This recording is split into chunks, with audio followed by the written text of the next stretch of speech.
Let your plans be dark and impenetrable as the night, and when you move, fall like a thunderbolt.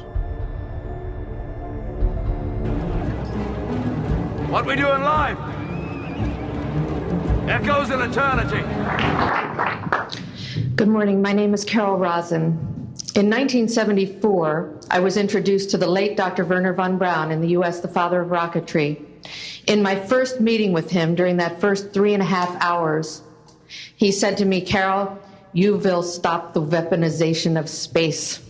He said, "No, you have to understand, this is February, and we have to prevent the weaponization of space because there is a lie being told to everyone that the weaponization of space is now first being based upon the evil empire, the Russians. There are many enemies," he said, "against whom we're going to build this space-based weapon system, the first of whom was the Russians, which was existing at that time. Then there would be terrorists. Then there would be third world countries. Now we call them rogue nations or nations of concern. Then there would be asteroids." And then he would repeat to me over and over, "And the last card, the last card, the last card would be the extraterrestrial threat." Well, at the time, I kind of laughed when he said asteroids, and when he said extraterrestrials, I knew I wasn't going to deal with that subject. And now we hear on the news just today, this week, that they've slid in another enemy. Only this time we're going to protect our satellites. In other words, we have to have some reason to spend these trillions, to waste these dollars on a space-based weapon system, and they're all lies. This is a system, he told me, that would never protect anyone. Even back then, he talked about suitcase bombs. He talked about chemical, viral, bacterial, biological warfare, that these space-based weapons would never protect us against. And then he told me that, in fact, if you travel around the world, which I did after he died in 1977, I met with people in over 100 countries who were friends. They didn't want to build space-based weapons. I became a space and missile defense consultant. And I worked with people around the world. I became an advisor to the People's Republic of China. They don't want to build a space-based weapon system. And he told me back then that they didn't. He said, "Go to Russia. They're considered to be the enemy." I got on a plane by myself. When I got to Russia, I had a list of people that I had read out of the newspaper. Chernenko was in office then. He was the only one I didn't get a chance to meet. They introduced me to everyone when I got there.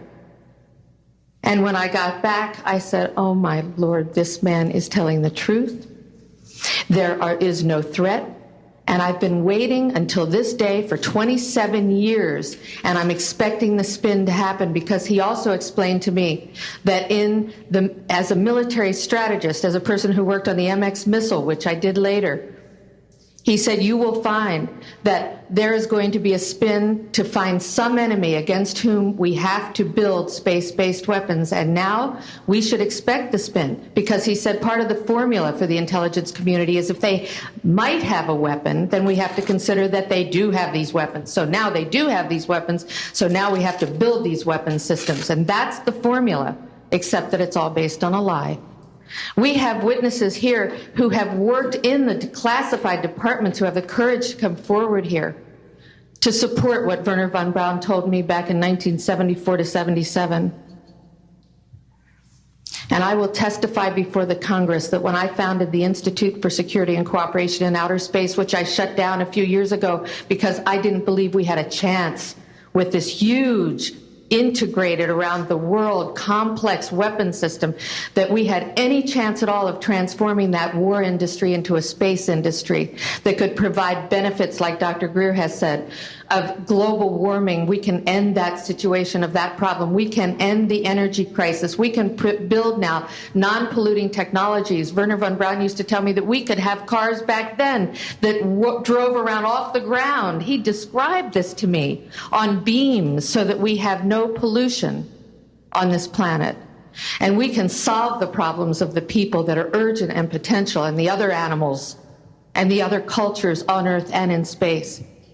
And we can end the arms race without dislocating the industry jobs, without disrupting the economy, by transforming, Wernher von Braun told me, the war industry into a global cooperative space industry that will provide, he said, finally, more jobs and profits on this planet than during any hot or cold wartime, more products and services that can be applied directly to solving the problems of this planet.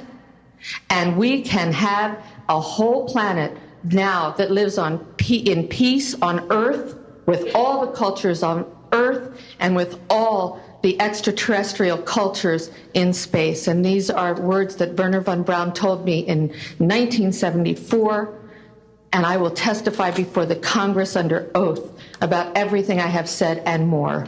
Thank you.